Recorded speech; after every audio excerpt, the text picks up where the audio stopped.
Gracie Jiu Jitsu rocks.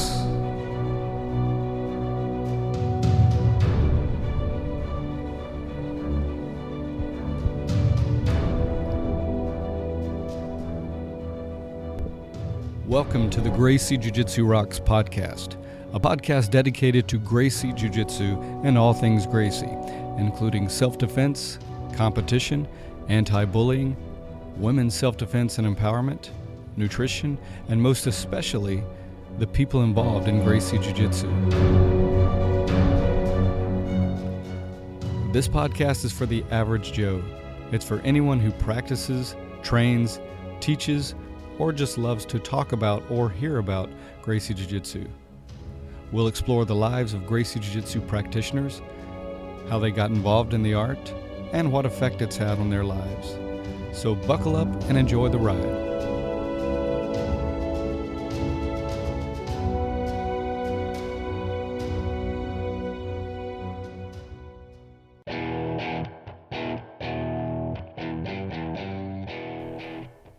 Welcome to episode 66 of the Gracie Jiu Jitsu Rocks podcast.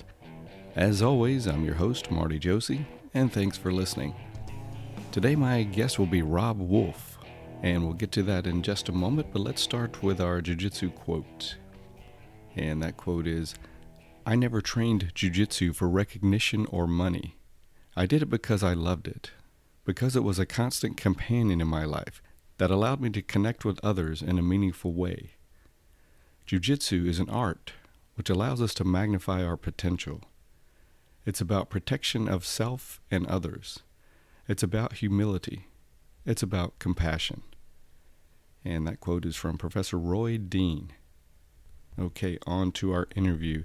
After the interview, make sure you stick around to the Make a Difference, Make an Impact segment. My guest host for today will be Robert Heath, who's the founder of the Legacy Foundation and creator of the Legacy Challenge. He's also an attorney in the United States Marine Corps and owner of Gracie Jiu Jitsu Jacksonville in Jacksonville, North Carolina. Okay, Robb Wolf. Been a big fan of Robb and Robb's work for quite some time through his podcast and his book, The Paleo Solution. He's one of the pioneers of the paleo/primal/ancestral health arena. Robb's a former research biochemist, health expert, and strength and conditioning specialist, and he's the author of the New York Times bestseller, The Paleo Solution, The Original Human Diet. Robb has transformed the lives of hundreds of thousands of people around the world via his top-ranked iTunes podcast, book, and seminars. He's functioned as the review editor for the Journal of Nutrition and Metabolism, and as a consultant for the Naval Special Warfare Resiliency Program. He serves on the board of directors and advisors for Specialty Health Inc., Paleo FX, and Paleo Magazine. He's also a former California State powerlifting champion and a 6-0 amateur kickboxer. He coaches athletes at the highest levels of competition and consults with Olympians and world champions in MMA, motocross, rowing, and triathlon. He's provided seminars in nutrition and strength and conditioning to a number of entities, including NASA, Naval Special Warfare, the Canadian Light Infantry, and the United States Marine Corps. He also has a new book coming out called Wired to Eat. Turn off cravings, rewire your appetite for weight loss, and determine the foods that work for you. So again, a very, very interesting person. I know you're going to enjoy this interview. So without further ado, let's talk to Robb now.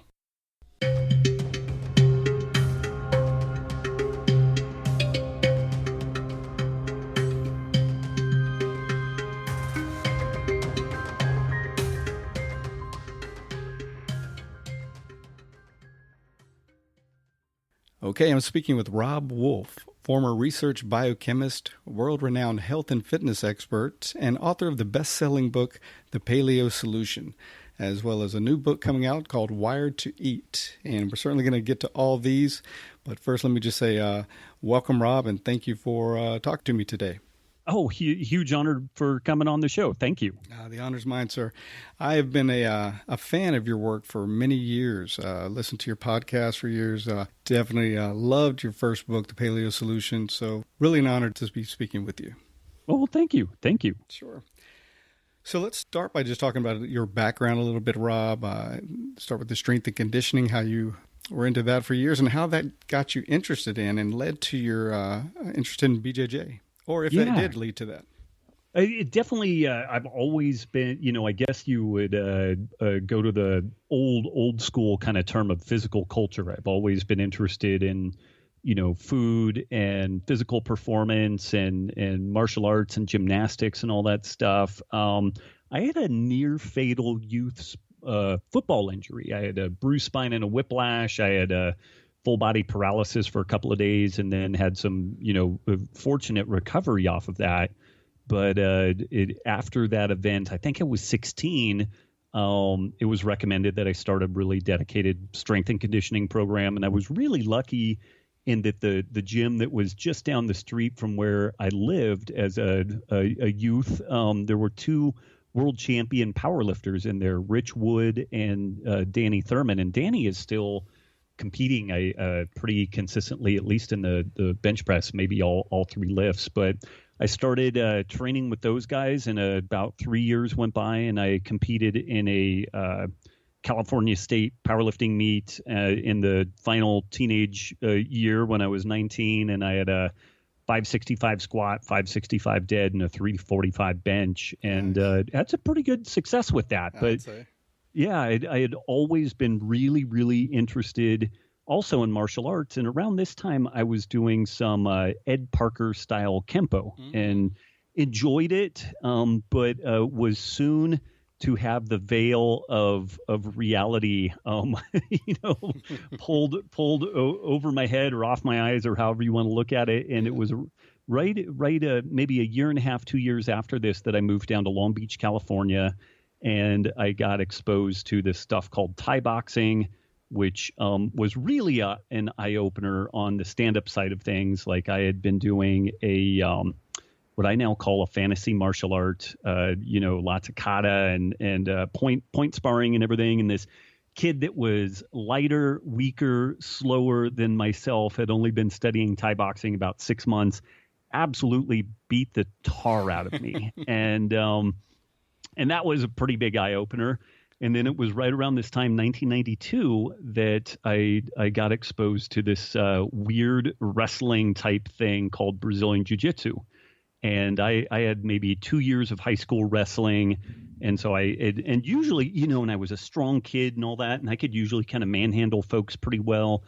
And this guy just kept tapping me and tapping me and tapping me. And all of my base instincts from wrestling were just getting me slaughtered. And I was really intrigued by that. But right around this time, the bug for the Thai boxing thing was, for whatever reason, a little more potent.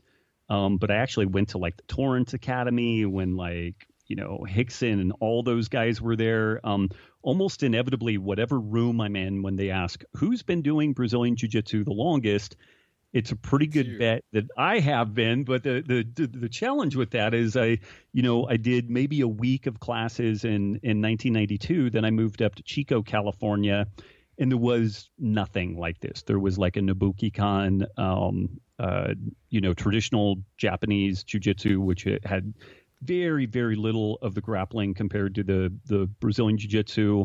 Made my way up to Seattle, and there was a little bit of jiu-jitsu up there. But I mean, I literally went about 15 years before getting another class. And then, it's only been more recently that folks actually offer daytime classes and noon classes and stuff that you can fit into different types of schedules. So it's really only been the last 3.5 years that I've really trained consistently. So I'm a three stripe blue belt knocking on the door to a purple belt. I joke that I wash my belt with my red clothing and my own blood frequently, trying to make that transition. But it's kind of funny. Like there's very, very few people that even folks like Jon Frankel, Roy Dean, Henry Aikens. I think I did my first jiu-jitsu class before all of those guys. So I should be a black belt like 50 times over, but there was that pesky problem of like a 15-year gap between classes. I can completely relate to that, because I got exposed way back in about 92.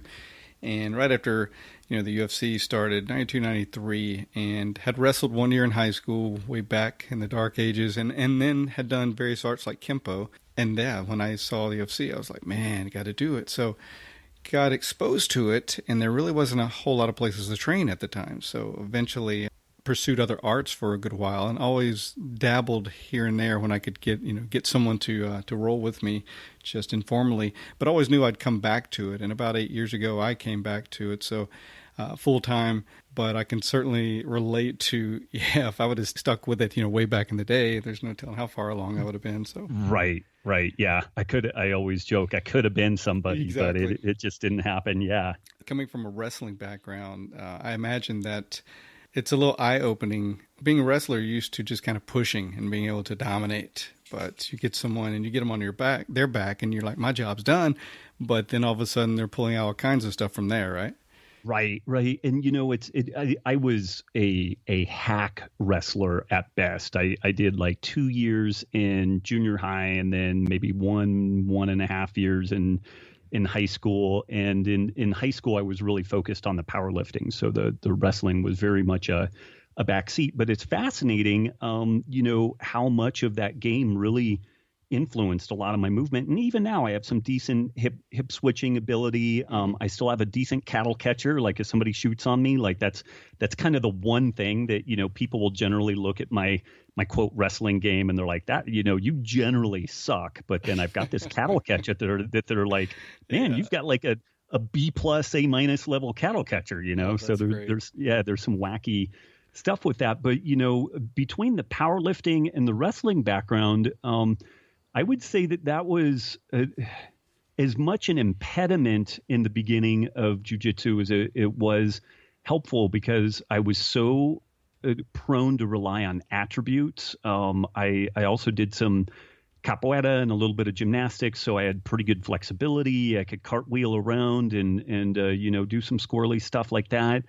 But that strength and explosiveness that I had allowed me to muscle through a lot of stuff and kind of bypass the skill acquisition that really is at the heart of jiu-jitsu and makes it something different than just jacketed wrestling, with submissions in it. And it took the process of just a little bit of aging, but also looking at some of the folks around me who had done jiu-jitsu much, much longer than myself. And I would see people who were entering their 40s, maybe even, mid 40s, and they had a lot of problems with their hands. They had a kind of a existential crisis because their games required them to go back in and really change what they were doing, because they had built a highly attribute driven game. Like they were either strong or huge cardio or what have you. And they really had to go back in and pull out the transmission and start over on that. And that just seemed like that would suck. And You're so right.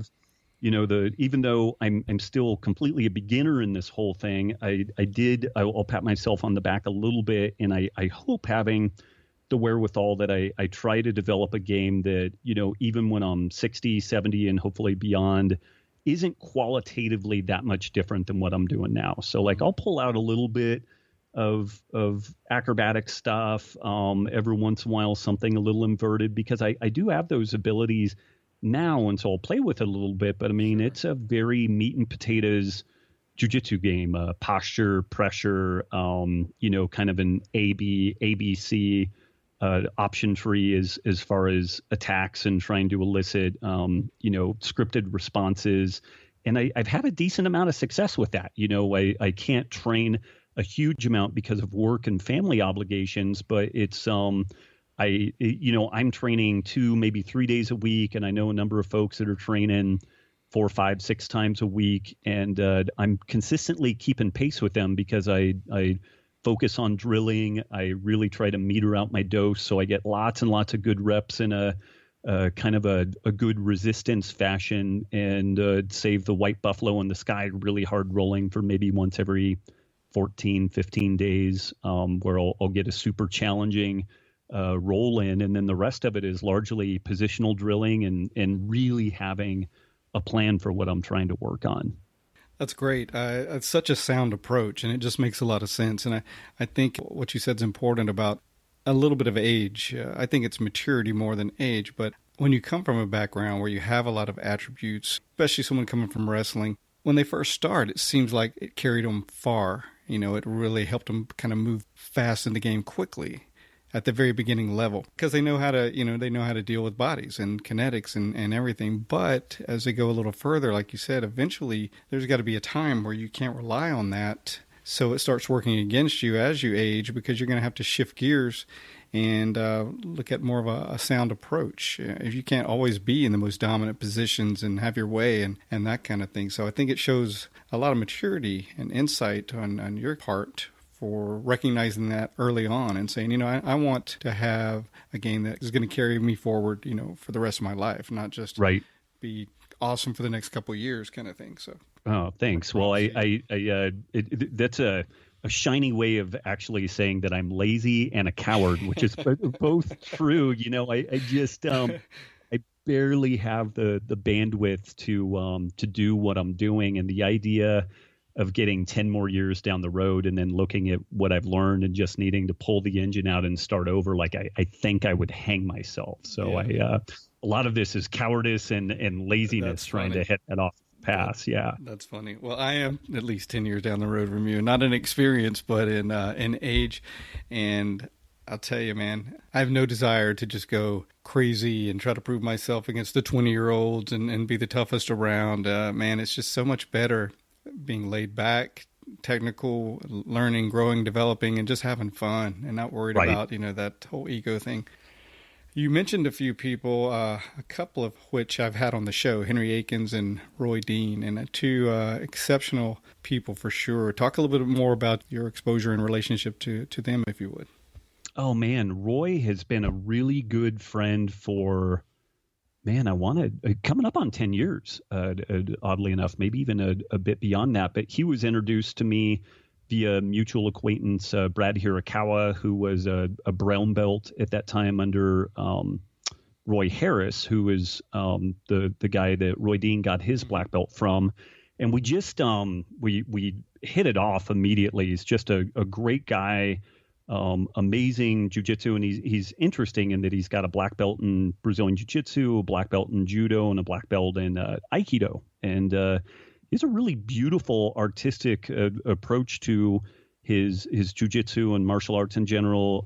He has his folks tend to have a very solid takedown game because of the judo background. Like, that is woven into the curriculum, and so the pull and pray of guard, as a takedown isn't really part of their curriculum. Like, they have some really legit both wrestling, kind of Greco and judo based takedowns, and they have a really well-rounded game. And Roy and I, just hit it off.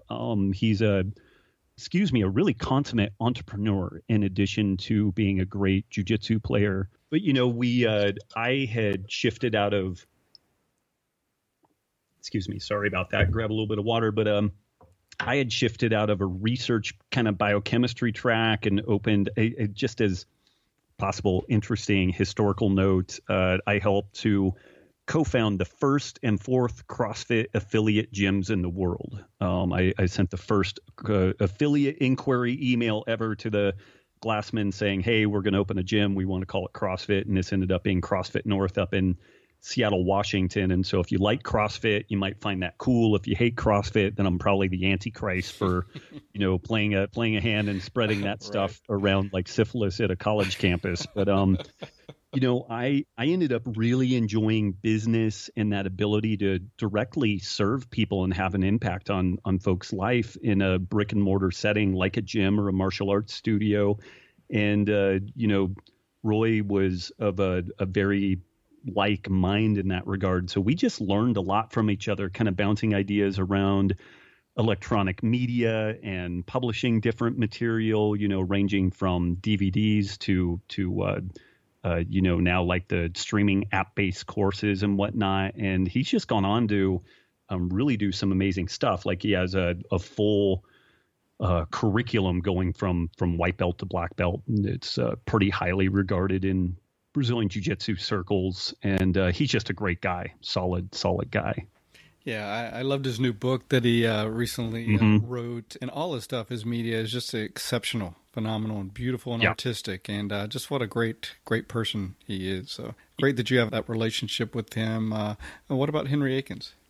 Oh man, a good friend of mine, Patrick Johnston, who is a cantankerous guy living in Modesto, California. He actually has a black belt under Cassio Warnick, and he's been in this jiu-jitsu scene for a long, long time, trained largely on his own, and just had grown really disenfranchised with kind of the sport jiu-jitsu scene. Like he really enjoyed that early Brazilian jiu-jitsu as a legitimate self-defense method, not just jacketed wrestling and whatnot. And I'm not exactly sure how he tracked down Henry's work, but he put together a seminar at his house, like had 8 or 10 people show up there. And, I think he maybe went down to Santa Monica and trained with Henry in person first. And he called me after the event and he's like, you just have no idea what I just did. He's like,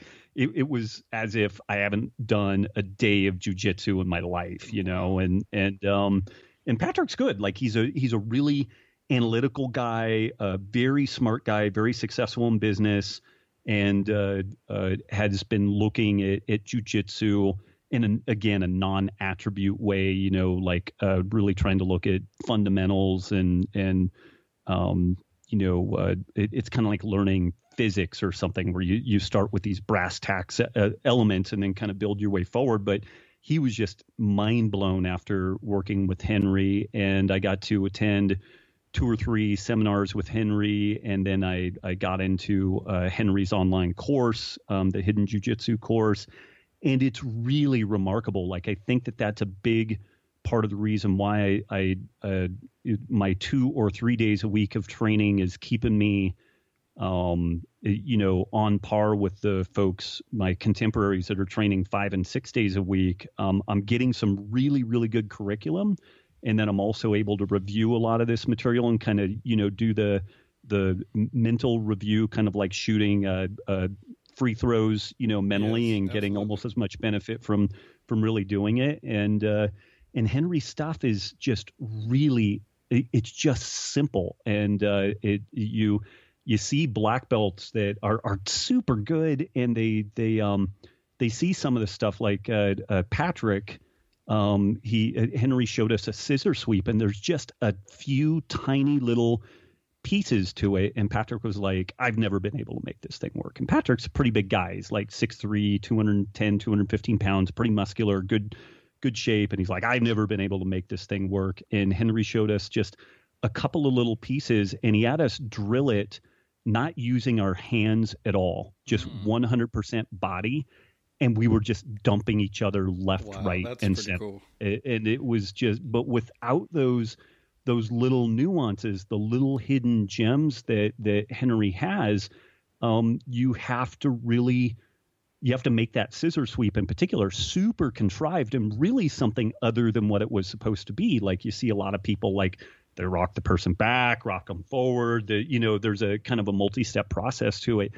And the way that Henry shows it, it's not like that at all. It is absolutely direct and to the point, but there's a few little pieces, a few kernels that if you don't do that, the thing isn't going to work. And the oompa, when somebody has you in mount, is the same deal. Like, and I'll actually give away a little bit of the piece on that. Like generally when people go to do that oompa, they're, if the person's on top of you and we think about, going through the top of our head is 12 o'clock and then our left shoulder is like 1 o'clock, 2 o'clock, 3 o'clock. People tend to bridge and roll to 3 o'clock. And if the person is smaller or they don't really have a good mount retention game, that will generally work. But once a person gets a little larger, a little more technical, it just doesn't work. But what Henry has you do is bridge and roll to like 12:30 or 1 o'clock. And if you really look at the biomechanics of it, what you're doing is going over that shoulder in exactly the way that you would with a backwards shoulder roll, like a gymnastics or judo or what have you. But we've kind of gotten focused on this like kind of 3 o'clock angle, and there's just this tiny little nuance of driving to that 12:30, 1 o'clock, and then just continuing to push that direction and not allowing yourself to shift over to that kind of 3 o'clock deal. And if you shift over to the vector, the momentum going to 3 o'clock, you're not going to get that thing. It's just not going to happen. Whereas if you get that 1 o'clock, even somebody tall and lanky and pretty good mount retention, it becomes devilishly hard for them to stop you from dumping them over. Now, there's a pretty good chance you may end up in their guard, but at least you're not mounted anymore. And man, Henry's stuff, there's just a zillion, like every position, every sub position, there are these little, hidden gems that you're just like, holy catch, and it's literally mind blowing. But when Patrick, who's a very, like I said, sharp dude, very proud guy, but he saw this scissor sweep and he just kind of held up his hand and he went and sat down on the side of the mat, put his hands on his face and just sat there for like 10 minutes. Wow. And this wasn't dramaticism on his part. He's not a showboating guy. And I'm like, you okay, man? And he's like, I literally have been in a debate about standing up and burning my black belt and just effing being done, or continuing, like, because he's been shown this scissor sweep a million times in the 15, 20 years that he's been doing Brazilian Jiu-Jitsu. And it was just these few little tweaks that made, all the difference. It can be liberating and it can be frustrating too. For sure. Yeah. Isn't that amazing though? Someone who's had that much exposure to it and these little subtle but profound gems just make it come alive in a completely different way to where your mind is just blown. Yeah. And, Roy is like that. Henry definitely is on just another ridiculous level. And then my very good friend, Jon Frankel, he got his blue belt under Hickson. And then I think purple, brown, and black under Roberto Maia in Boston. But Jon is another guy, like he has a different game than Henry. Like Henry has a very pressure intensive game, and Jon's a little more floaty, but his stuff is just crazy. He's a PhD in Korean literature. Wow. I think he's certified under Dan Innes. So he teaches at Seoul University, teaches Korean literature to Koreans. Wow, and that's great. Yeah, and he's certified from Dan Inosanto in Thai boxing and JKD. Mm-hmm.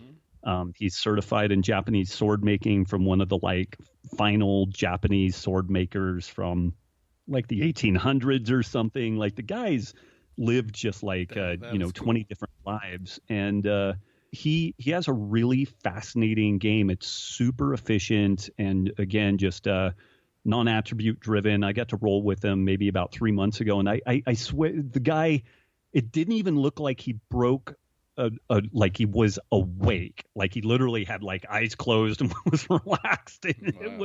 It was I can't even think of a good analogy for it, but it was, I told him afterwards, I'm like, it's as if I had never had a day of jiu-jitsu in my life. Incredible. I just couldn't do anything, and he showed me some of the things, and he had a couple of these little fascinating, when somebody's going from cross-side and transitioning into north-south and then maybe trying to hit, turn that corner to harvest the far side arm and stuff like that. He has this little trick of like kind of hooking you behind your leading tricep with his near side hand. And I've never seen anybody do it before. And once you do that to the person, you immediately, when you're in side control and you kind of get the sense that you could get dumped, you go from being settled in and then like they get a little bit of an edge and you're like, oh man, I might need to move because, this thing isn't a stable base anymore. As soon as he gets that hand on your tricep, you're like, oh, I am had. Like I'm not going to be able to settle in on this. I can't get a hold of anything. If you start like frisking around with his neck, trying to like paper cutter or something, he's just out of there. And it is just a freaky experience, because again, it's so like gentle and flowing and non-attribute driven. Like there's nothing like violent and just getting ground down with it. You literally just can't do anything. It's crazy. It's like a dog trying to bite a giant ball, like a puppy. Like you just can't sink your teeth into anything. Like he gives you nothing to be able to sink your teeth into. Wow, that's amazing. That's how I want to be. Yeah. Like those, if anybody gets a chance to train with any of those guys, like I just can't recommend it enough. They're all really amazing human beings and great jiu-jitsu practitioners. Awesome. So in your own development and experience so far in jiu-jitsu, what's been the most challenging for you, and what do you think you still need to work on the most at this point? Oh man, you know what? I think there's always that challenge of, finding a game that will meet the engine that I have, particularly as I age. Like I'm in pretty good shape. I'm 45 years old, but I lift weights 2 days a week and I've got some decent cardio and everything. But you get in and do a super hard session and just kind of metabolically, like your nervous system, you can be cooked from that for a couple of days. They did a birthday deal for me recently, and man, I wasn't right for like 4 days after that. Like wow. It was a lot of fun, but I had a lot of rolling, and everybody's just like really going for you because it's your birthday, and you go person after person. It's kind of an Iron Man deal, and so you have to really pick those days when you're going to go hard. But that's difficult sometimes because you get the 20-year-old, 220-pound police officer or whatever, a college student that was a D1, high school football player or something like that. And it's just going to be a battle for your life that day. And it's not even just on the ego side of like, oh man, I don't want to tap, but just like, this guy's a little out of control and I might get hurt if I'm not really on my game, and, so to the best that I can, I try to, I actually do some non-class time. I'll have people come over to my garage and we'll just drill. Mm-hmm. And that's been the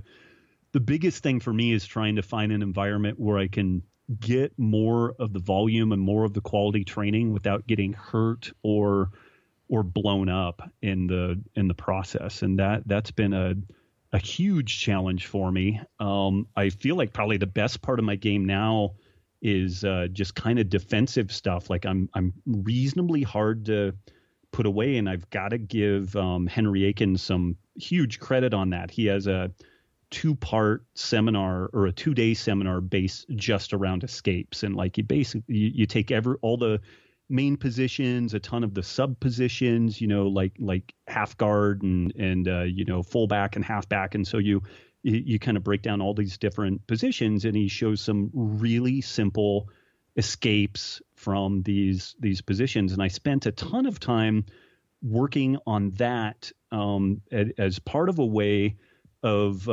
changing the amount of output that I needed to do with my game. Because if I became confident that if somebody got on top, if somebody got on side control, even if they got my back, like I didn't have to spaz out. Like I was pretty confident that I would be able to weather the storm, and at some point I would either wiggle out or they would get frustrated and do something kind of goofy because they got a little overzealous trying to get either a better position or maybe try to do a submission from a suboptimal spot. So I feel like my defensive game is really pretty solid. Like it's definitely much further along than most of my offensive game. My side control offense is pretty good. My mount offense is pretty good, and this is again kind of stealing some good stuff from Henry.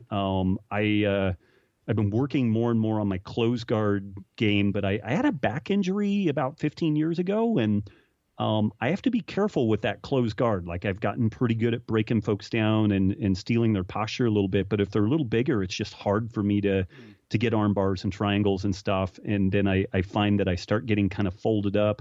And if I get that kind of flexed, loaded position on my low back, it's super cranky after that. So I've been playing more with opening that close guard up when I start getting rolled up and either standing and changing, open the guard, stand, open the guard, play some sort of a conservative open guard game. And that's been going really well because I tend to not hurt my back then. I think you said something very important about, focusing so much on defense. And I think for a great majority of people, at least in my observation, especially when they start and when they're fairly new, the tendency is to do the opposite and to really focus on offense. You want more and more toys, you want more and more ways to put people away, but a lot more sound approach. The better you are at defense, the more secure you can feel, and then you can work from there. You can slow down, relax, and then the offense will come. Not to say you should ignore it, but I just think it's so much sounder to really build that base first and foremost. Right. Yeah. I mean, again, like I'm a novice with the Jiu Jitsu, but I have a decent movement and coaching background in general, and this was something that again I got from Henry, and Henry got from Hickson, which Hickson made the point: you may not be able to beat everyone, as in submit them, but it's actually an easier process to be unbeatable yourself, which is basically having this really, really buttoned up defensive game. And, again, going back to the roots of jiu-jitsu as a self-defense modality, maybe you didn't, quote, win the fight by a punch, a kick, a submission, but if you were not punched, kicked, submitted, knocked out, then, you also were not necessarily beat or knocked unconscious or otherwise injured. So I think it's got interesting, implications both from the self-defense side, and then also if you're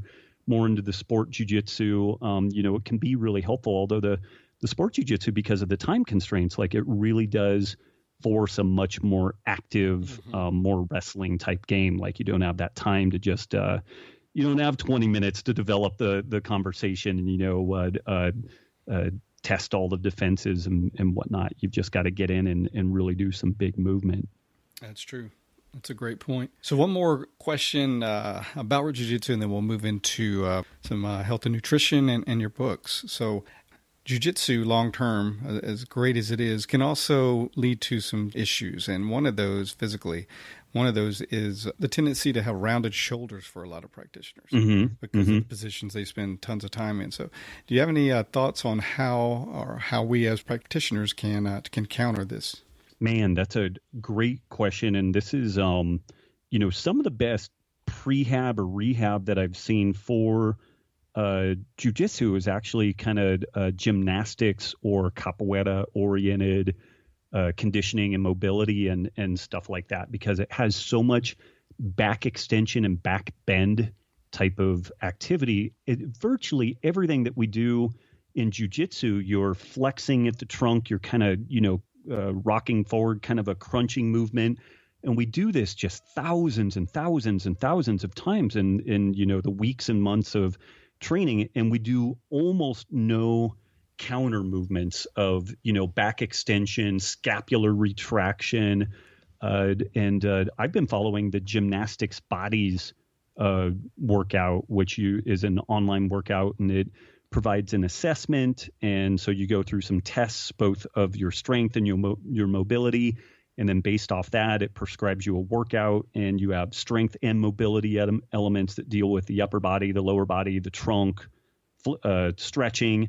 And you need to hit competency within all these different pieces to advance to the next level. And it's really modularized and granular. So you have this stuff broken up quite nicely, but you also have years and years of potential progress on this. And, but, if there was just something really simple that folks could do is a ton of Supermans, like when you lay on your belly and the hands are either straight over your head or out to the side in a T, and you arch up at the back. The lotus kind of position in yoga, where you put your hands in your crotch and then you're laying on top of that, and then you extend the legs, kind of like a reverse hyper movement. Okay. Anything like that, maybe even kettlebell swings or banded good mornings, really high reps. It wouldn't necessarily need to be super heavy, but just think about, like an average jiu-jitsu class, you might get, let's say 100, just as a number to pick, but you might have 100 crunching type movements per class. We should try to get as many extension type movements, with some sort of back extension movement, whether it's the Supermans, the Lotus movement, banded back extensions or good mornings. We should try to get an equal or even greater number of those other movements to balance all this stuff out. And you see it with boxers, jiu-jitsu players, wrestlers, that defensive position of kind of rounded back and hunched forward is really good in the athletic realm, and it is absolutely horrible the rest of your life. So, thinking about some prehab and rehab to undo that is really smart.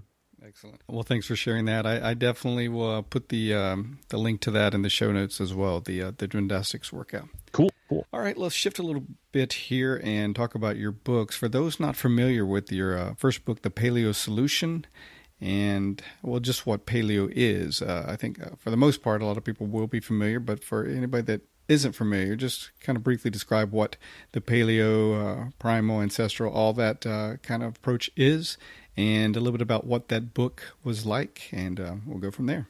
Sure. Yeah. I mean, this paleo diet idea is really a template, and it has nutritional elements, sleep or photoperiod elements, movement, and so it's kind of a holistic look at health. It pulls in these different pieces of our existence, and it looks at it through the perspective of how did our not so distant ancestors live, and what was their health like? Were there any potential benefits to that? And the interesting thing about the paleo diet term, no one person cooked it up. Like Lauren Cordain and Boyd Eaton are kind of given attribution for being the kind of the father and grandfather of this stuff, which is completely true.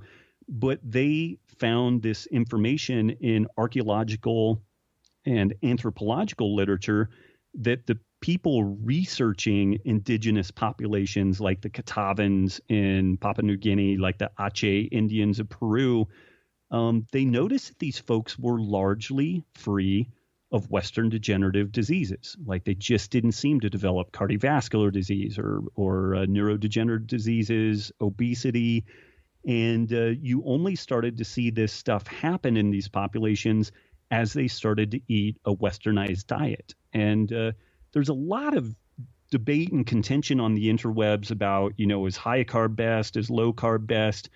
And that's an interesting thing looking at this story from an anthropological perspective. We have examples of high carb societies that are very, very healthy. We have examples of low carb societies that are very healthy. The one uniform piece that we see is that when they shift from their traditional diet of largely whole, unprocessed foods, then we start seeing problems. And the problems happen almost immediately. We see dental malformations, usually a shortened stature, increasing rates of diabetes, and quite a number of other problems. So it's born of observation, but it's still definitely valuable, and doesn't, from a scientific perspective, I like to make the point that the paleo perspective is really, really valuable in asking questions, like asking really good questions. What should we eat and how much of it should we eat? And, are there any considerations with the types of foods that we are consuming that might, be problematic for our immune system and whatnot? It's a really good place to start asking questions, but it's not the end of the story. Now we need to use that framework to ask really well-informed questions on the research side and also on the personal self-experimentation side. Yes, and I know that the new book goes into, I don't want to get ahead of myself, but it does talk a lot about personalized nutrition. But before we get to that, you mentioned the low carb and versus high carb. A lot of people who've heard of paleo think that it's just another low carb diet. So speak to what the components of the diet are and what you avoid. Yeah, and it's easiest to describe it by in general by the exclusionary deal. So in general, a paleo diet involves no grains, no legumes, no dairy. The flip side of that, because a bunch of no-no-nos is annoying to people. It's built around fruits, vegetables, roots, shoots, tubers, meat, fish, fowl, seasonal nuts and seeds, and it really is pretty macronutrient agnostic. And by that, again, you can modify the protein, carbs, fat to really, meet what your needs are. I tend to be a little reasonably carb intolerant. Both my parents had type 2 diabetes that developed in their 30s. I maybe have some gut microbiome issues because of some early antibiotic use that kind of predisposes me additionally to having some problems dealing with carbs. And so I tend to actually eat on the lowish carb side of things. I'm not ketotic, but because if I go super low carb, then I can't really handle the demands of Jiu Jitsu. But I eat maybe 75 to 125 grams of carbs on hard training days, and I do great with that, man, a lot of people my size, 170, 175 pounds that are pretty active, they're eating 400, 500, 600 grams of carbs a day. So I'm eating 1/4, 1/6 of what a lot of other folks are eating. And for me, I feel really good on that. For other folks, that might be a disastrous move, but I'm also super gluten sensitive. I was never diagnosed with celiac, but my mother was. And so, there's clearly something going on there. So this overall paleo approach, you look at some foods that are recognized generally to be pretty problematic from an allergy and an immunogenicity standpoint. So like wheat, rye, oats, barley, corn, even eggs and dairy, like these are the common allergens that people face. And the crazy recommendation is to minimize or remove these items for 30 days, reintroduce them and see how you do. Mm-hmm. I mean, it is absolute madness. It is madness. It's for people in a Brazilian Jiu-Jitsu community, I think something that's so beautiful about Brazilian Jiu-Jitsu or wrestling or Thai boxing is that it's kind of like speaking Spanish or dancing. You can't fake it. There is no faking that stuff, and so it's very honest, very authentic. And similarly, if I can get folks to just try something that looks kind of like a paleo diet, they do it for 30 days, they see how they look, feel, and perform, they maybe do some blood work before and afterwards. Generally what we find is all this stuff improves, they feel great, and then they can make an educated choice about, is the way that I feel now sufficiently good enough that it induces me to continue doing it, or do I find some wiggle room with that? But in that way, it's completely non-religious, non-crazy, it's your personal experience, but people get all freaked out about this stuff, but it's just a starting point. Yeah. And by all accounts, one of the other like crazy things that I'll throw out there when people, say, the paleo diet's BS or whatever, is just get onto PubMed and put in the terms paleo diet human trial, and you'll get all the human trials, and then just give those things a read. And are they generally favorable or negative? And to date, they are just uniformly favorable. And that's not like a full scientific accounting. It's still, the science is still early. There's still a lot of stuff that needs to be done. But people are just remarkably dismissive of something that they really have very, very little knowledge about. And again, it's reminiscent of, like the traditional martial arts scene when Brazilian Jiu-Jitsu came on the landscape, and folks were like, a really good boxer, a really good, dim mak, death touch Kempo guy is just going to put these people in the bag. And it just wasn't true. Like, in a scientific experimentation of martial arts, like it just wasn't true. There's certain delivery systems like wrestling, like jiu-jitsu, like Thai boxing, like Western boxing that just deliver the goods. And similarly, if we get people to eat some sort of an appropriate glycemic load, largely whole foods, paleo-esque type diet, and they pay a little bit of attention or give some thought to foods like wheat or dairy that could potentially be problematic on their immune and gut function, it's a little bit of fiddling, but the results are pretty powerful. And it's, it happens in a matter of days or weeks. So it's not like you're waiting around wondering if this thing is really going to work. The results are pretty immediate and very transparent. So there are some folks, one of the paleo approach works really, really well. And one of the downsides of the fact that it works well is you have folks that their lives were quite likely saved by this process. And that's awesome. But a life-saving experience is amazing for turning people into religious, like cultists. And so you see this in CrossFit, and you see it in kind of the paleo scene. Like, they really had their lives transformed, and that's awesome. But then they become a little bit loony about the whole thing and can lose some perspective on the bigger picture. That's true. That's with a lot of things. CrossFit, paleo, or vegetarianism. People just get it. Works for them, and they're going to push it, and they don't want to hear anybody talking differently. Like, I'm similar to you in that when I keep carbs on the lower side, I tend to feel better and perform better. And not to say, everybody's the same, but that's what I've found. And cutting out certain things like grains was a big one. And that's a big one that people get upset about too. Like, oh, you're going to mess with my healthy whole grains. But a couple of books, Wheat Belly and Grain Brain, really opened my eyes as far as that. Speak just a little bit about that, if you would, but also the whole notion of saturated fat and cholesterol causing or leading to heart disease. I think that's another notion that people are really reluctant to give up on. Yeah. Yeah. So, the grain deal is interesting. And when we think about this from kind of an evolutionary biology perspective, everything in biology has some sort of a self-defense mechanism. Thorns, horns, poison, teeth, fleet of foot. If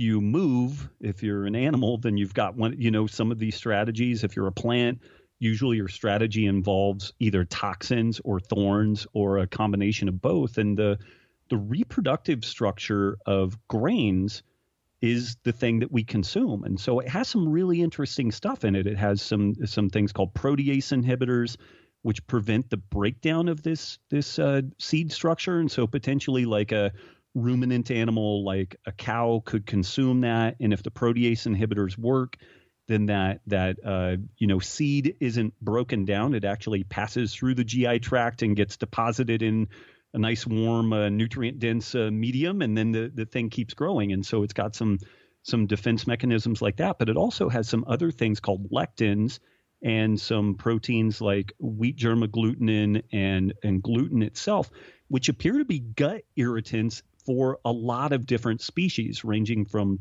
birds to dogs to cats to humans.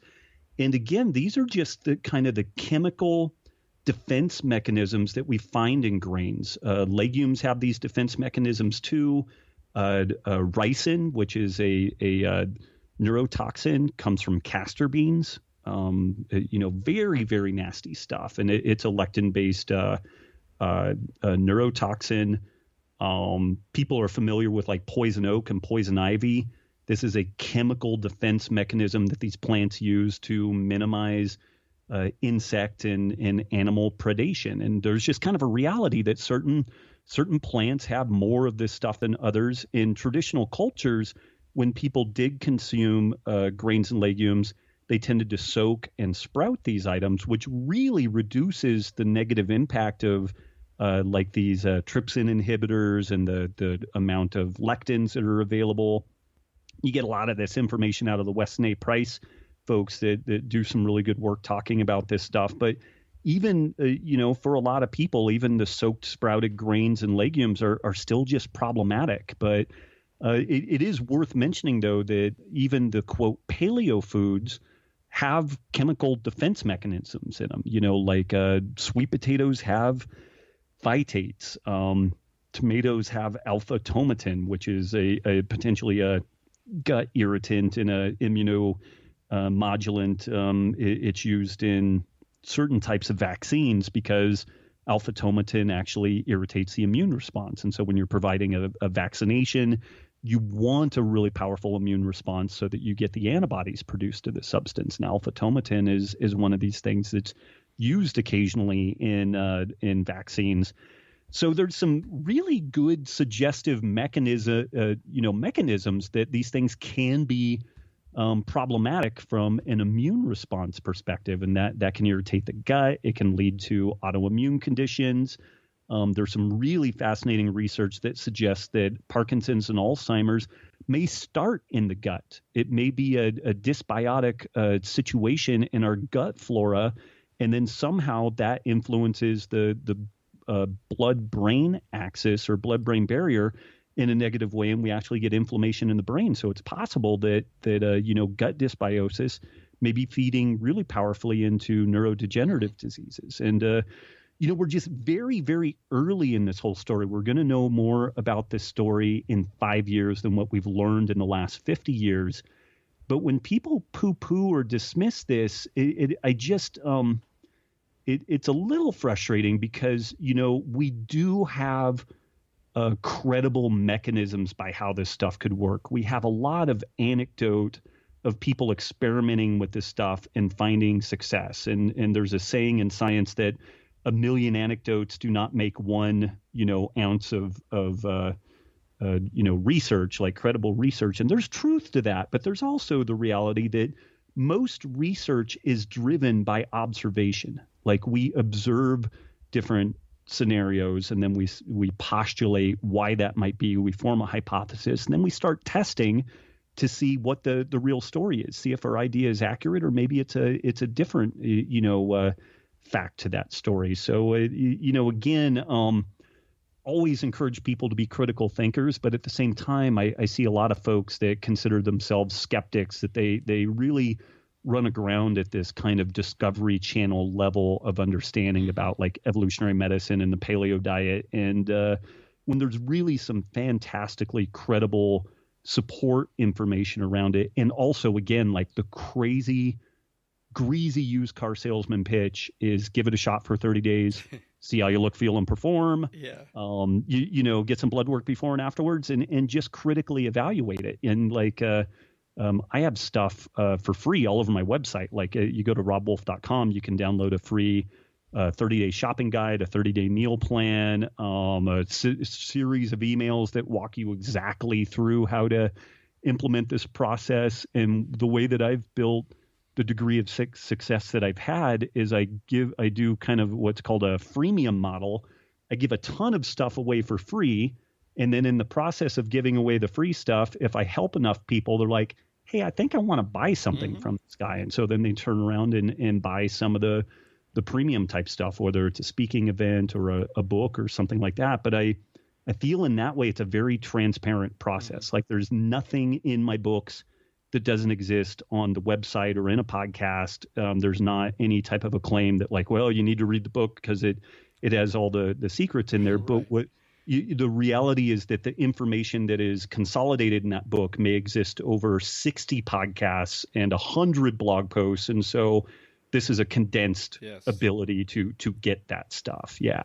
And what a great site it is. So those listening who haven't been there, definitely recommend you checking that out as soon as possible. You mentioned just kind of looking into the studies and the research, kind of do some critical thinking. The problem is, too, if people don't really know much about studies, it's so easy to make a case for anything by saying studies have shown blah, blah, blah.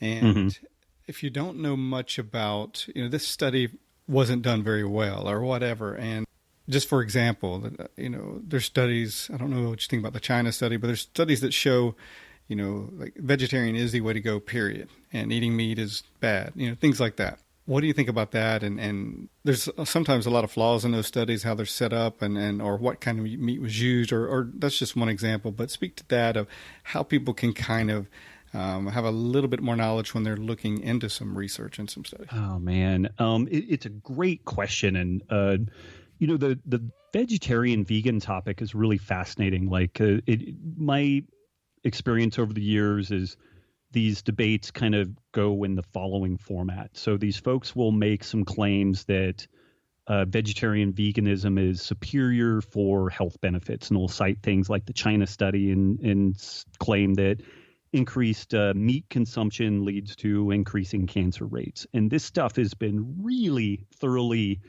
picked apart and debunked. And so it's pretty easy to go through that whole process and call that into question. And then you start raising questions about like, okay, well, let's say you eat a generally what we would call vegan type diet.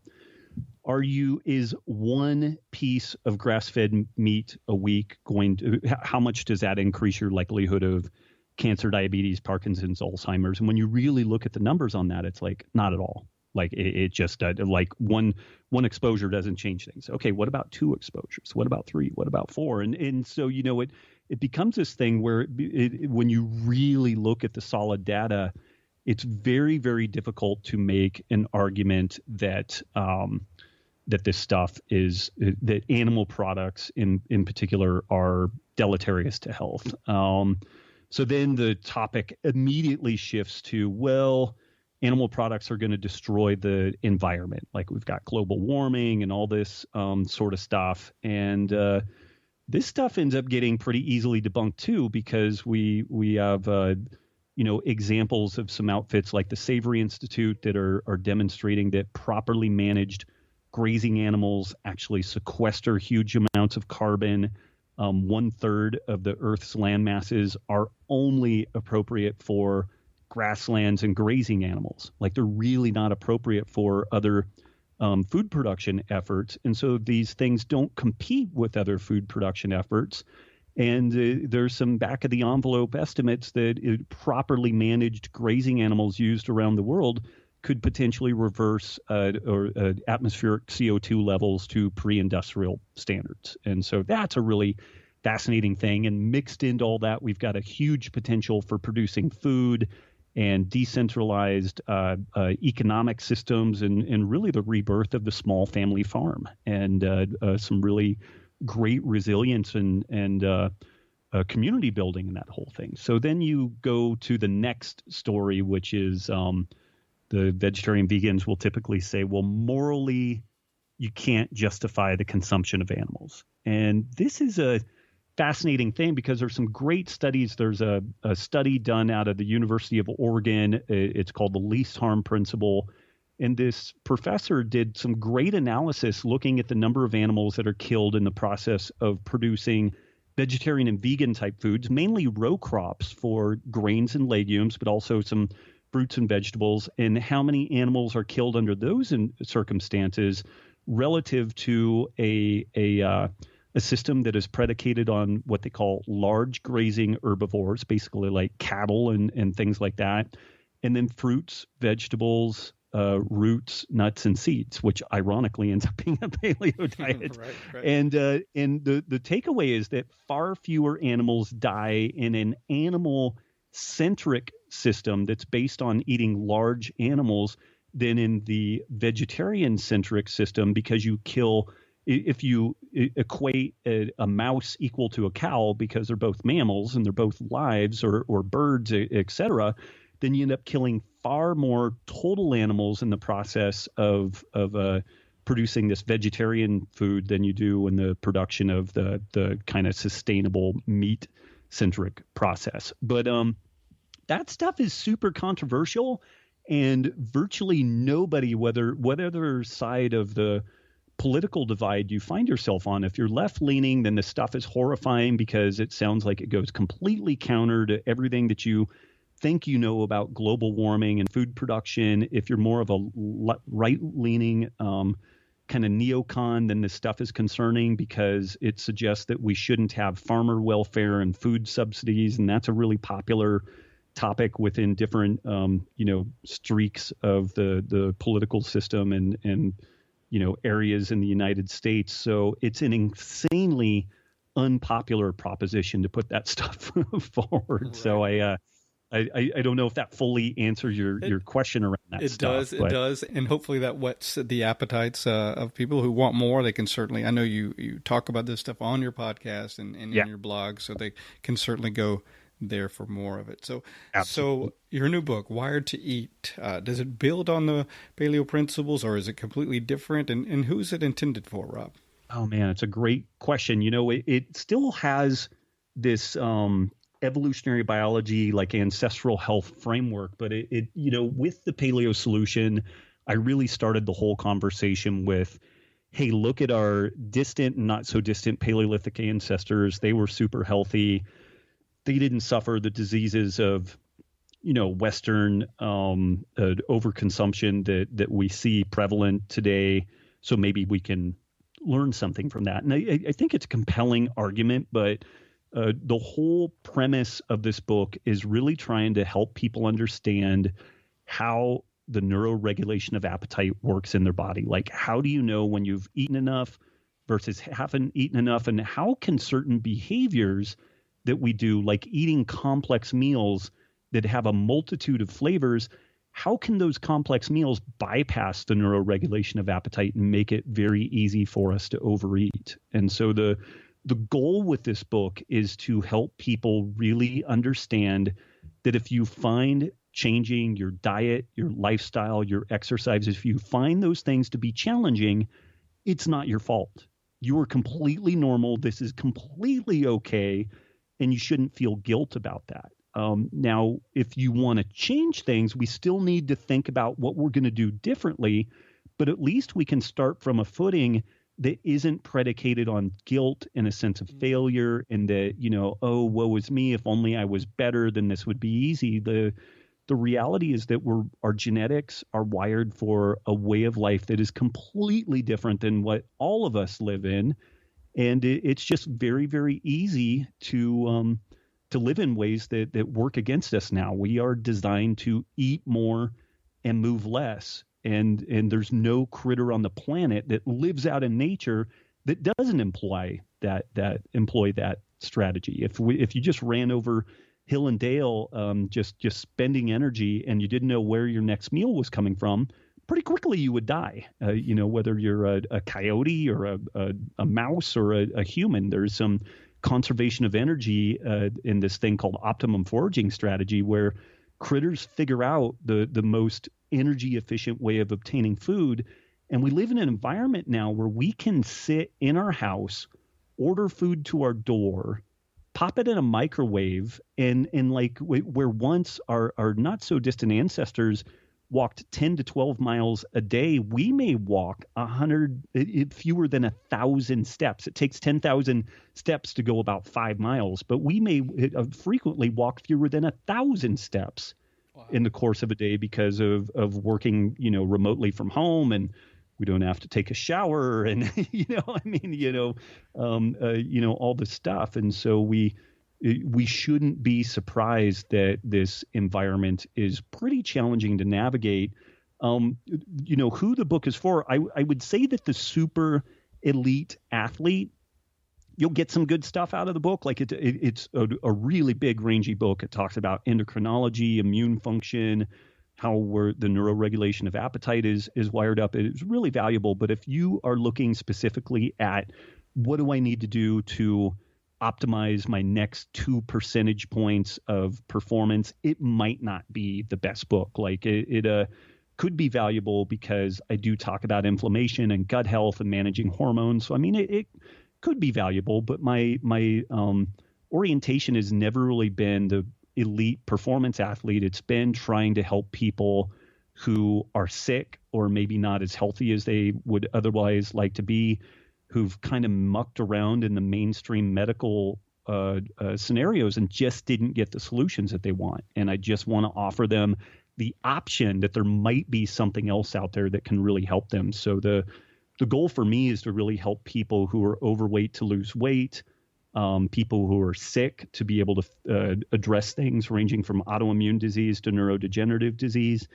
And this thing, I think, would be really, really powerful for anyone that does coaching. And that goes from a doctor to a Jiu Jitsu instructor to a CrossFit coach. Like, it really will provide some deep insight into, what the neuroregulation of appetite is, what the psychology is around things like cheating on food and needing a healthy relationship with food. Like, there's some really squirrely things that people do that virtually guarantees their failure. And if we can intervene in that and head them off at the pass, then they stand a much better chance of being successful.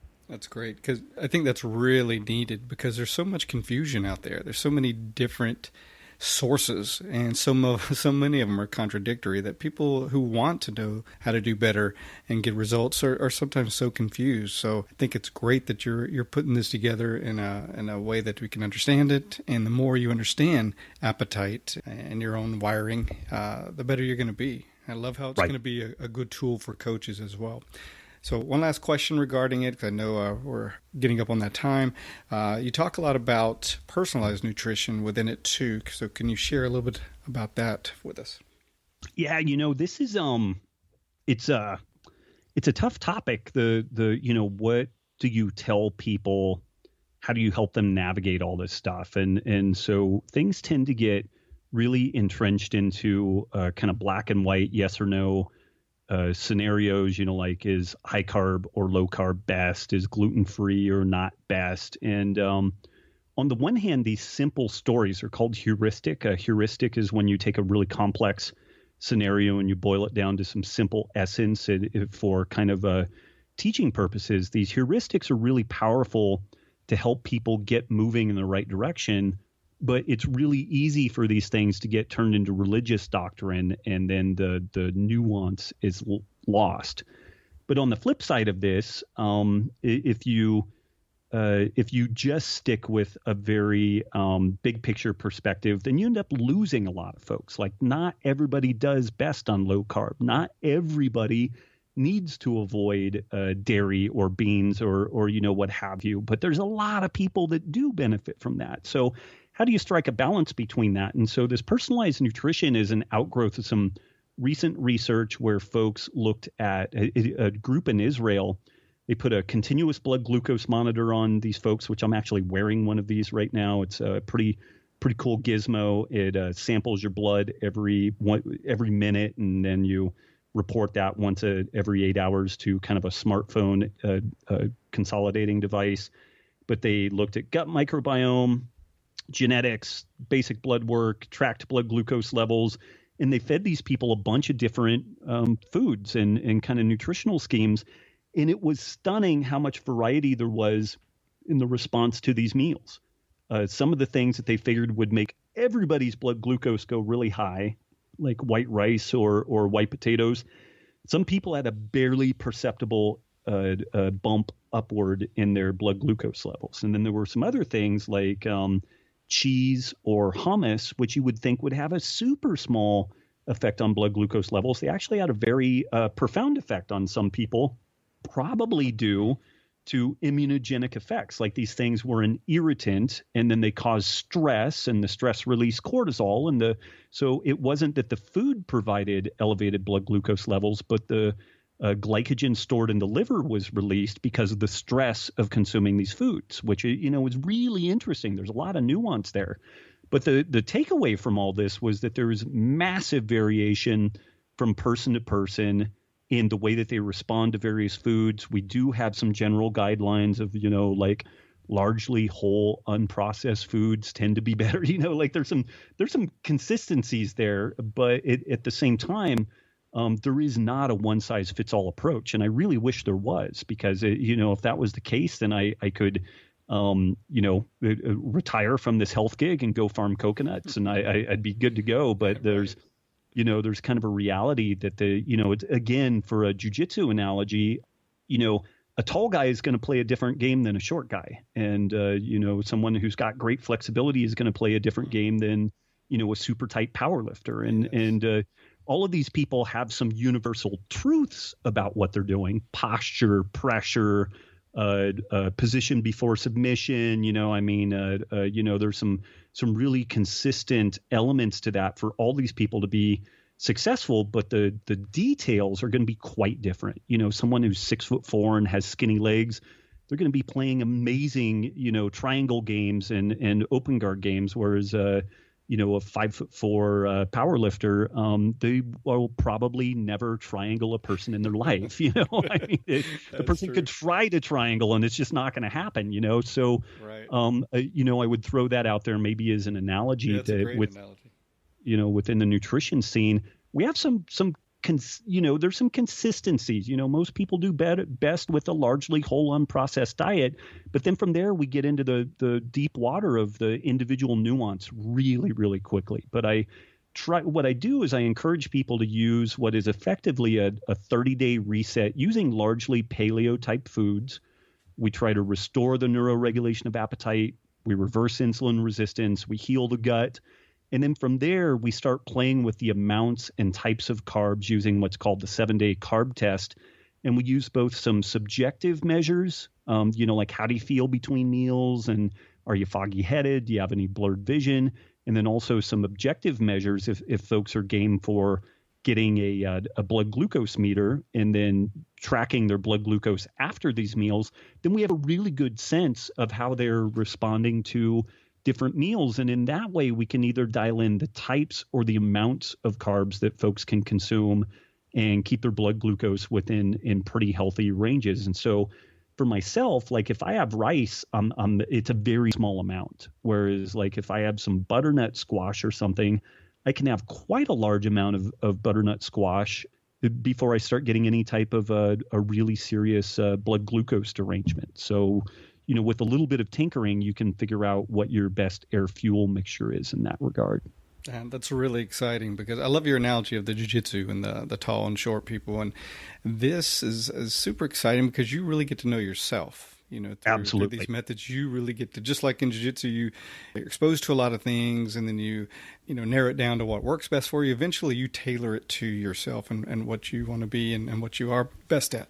So same with this. You really get to know yourself and what's really going to work the best for you. So very, very exciting. When will the book be available, Robb? And is there anyone you'd like to shout out or thank before we close as well? Sure. Yeah. It's available March 21st. It's available for pre-order right now, like basically anywhere that books are sold. It will be mailed or available in bookstores as of March 21st. And as far as a shout out, I mean, always a huge debt of gratitude to my wife, who basically manages all of my website, social media, all that type of stuff. She was actually a co-founder of a technology company.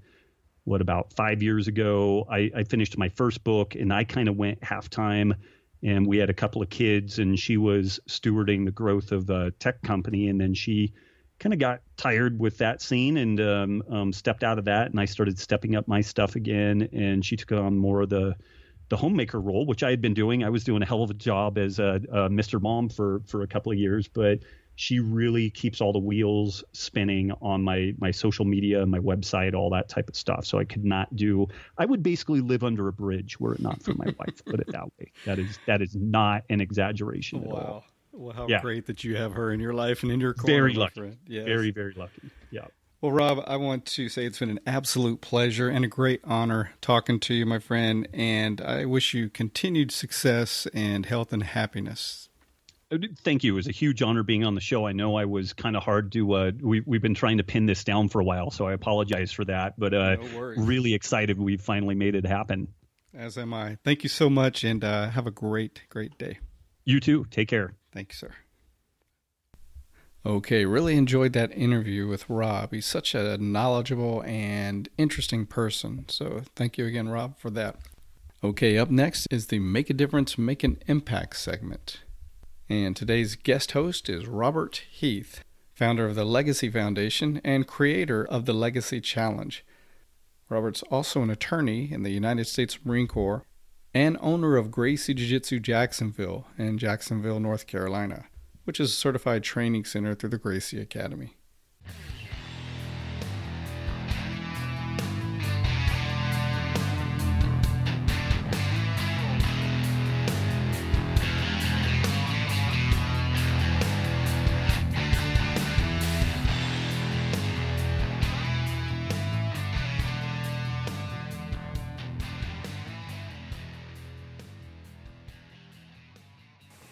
Hi, my name is Robert Heath, and I'm the founder of the Legacy Empowerment Academy and the creator of the Legacy Transformation Challenge. The challenge is designed to help participants change less productive habits and replace them with habits that produce excellence in order to transform their legacy. Transforming your legacy is about knowing who you are, where you are now, where you want to go, and how to get there. Today I will be going over the basis of Phase 2 of the program. Where am I going? The strategy I will discuss is developing a vision statement. It's important that when you think of where you want to go, you dream big. No one can put restrictions on your vision but you. And most people don't realize that the dreams or the limitations that they have for themselves determine how they make decisions for the rest of their lives. By creating a vision statement, you are telling yourself and anyone who hears it exactly where you're going and who you are going to be. And this is extremely important to any future success that you want to have. A good vision statement will help to inform the direction of your life and for setting priorities, while it also challenges you to grow. When crafting a vision statement, you want to look at your values first. What is important to you? What do you care about? What qualities do you like in yourself? What qualities do you like in others? What accomplishments are you proud of? What are your life goals? You should draw your inspiration in developing your vision from the answers to these questions. Next, you want to look at what it is that you want to accomplish based on your values. What are the things that you want to get done? This is where all the dreaming that you've done in your life comes into play. Hopefully over your life you've gotten the opportunity to dream big and to expand the limits of what you believe is possible. You want to look at all of your goals and attempt to determine what are the goals that best exemplify and categorize your dreams.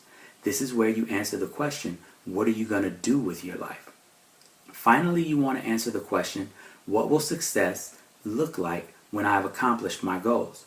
This is one of the most important questions because this is how you will know that you have done it. When you are drafting this part of your vision statement, you want to sum up what life will look like and feel like when you've accomplished all the things that you plan on accomplishing. As you create your vision statement, there are a couple of guidelines that you want to follow to ensure that your statement is as effective as possible. These are related to clarity, conciseness, inspiration, and aspiration. Clarity. You want your vision statement and especially your end state to be clear. You want anyone who reads it, especially you, to have a vivid picture of the end state that you are working to achieve.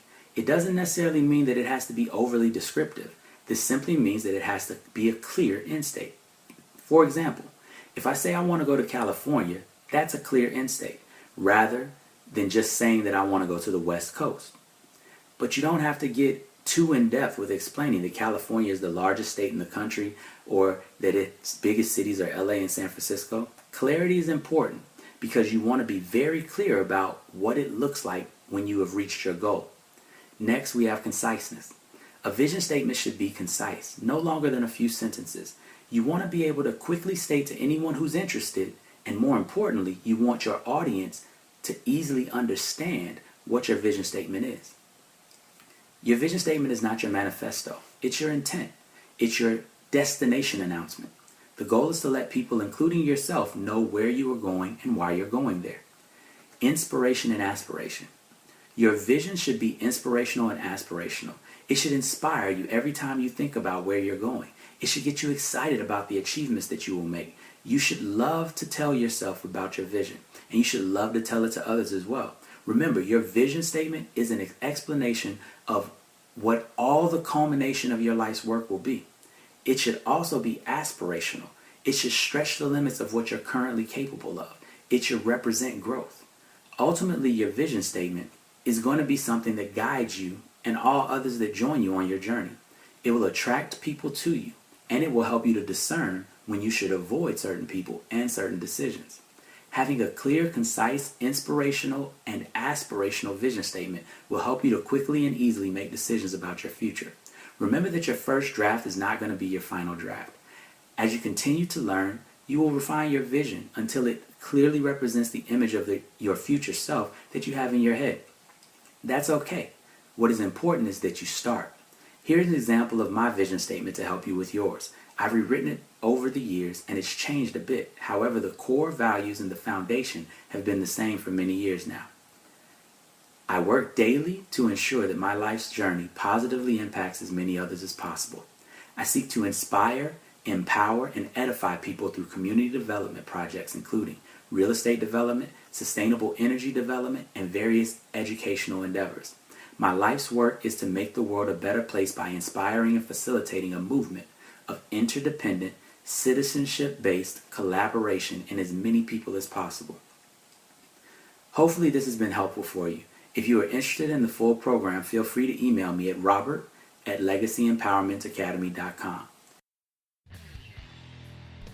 And that's going to do it for this edition of the show. As always, I thank you for listening. I appreciate all feedback, so if you have feedback, please don't hesitate to give it. If you have ideas for the show or for guests, please let me know about those. You can leave feedback on the website at www.graciejujitsurocks.com. You can also leave feedback on iTunes, and while you're there, make sure to rate the show. It helps us with our standing in iTunes. If you haven't liked us on Facebook or follow us on Twitter, please go ahead and do that. And don't forget to share the episodes on your Facebook and social media. Again, thanks again for listening, and until next time, this is Marty Josie, and I'll see you on the mat.